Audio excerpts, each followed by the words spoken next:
जब कबो शीतल पवन छू के मन गुजर जाला, जब कबो शीतल पवन छू के मन गुजर जाला, तन बदन सिहर जाला, तू याद आवेलू। भोर होते लोर जब आँखिया से ढर जाला, तन बदन सिहर जाला, तू याद आवेलू। जब कबो शीतल पवन छू के मन गुजर जाला, तन बदन सिहर जाला, तू याद आवेलू, तू याद आवेलू, तू याद आवेलू।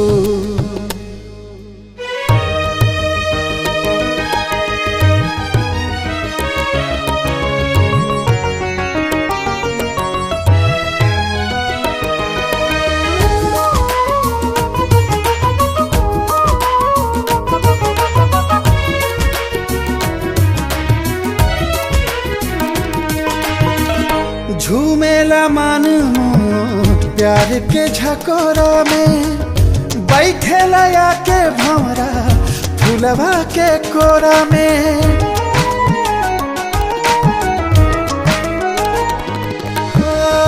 झूमेला मन प्यार के झकोरा में, बैठेला आके भंवरा फूलवा के कोरा में। बैठे लया के भंवरा फूलवा के कोरा में। पियर पराग जब धीरे से जो झर जाला, तन बदन सिहर जाला, तू याद आवेलू, तू याद आवेलू, तू याद आवेलू।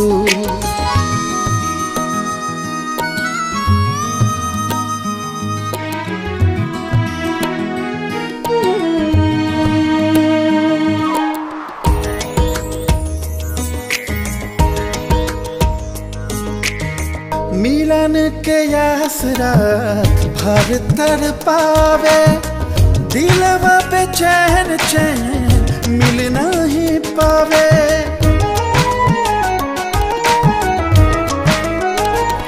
हाँ, मिलन के आस रात भर तर पावे, दिलवा पे चैन चैन मिल नहीं पावे। दिलवा बेचैन चैन मिल नहीं पावे।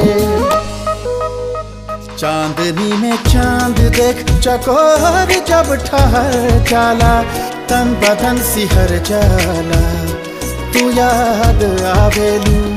जब कबो शीतल पवन छू के मन गुजर जाला,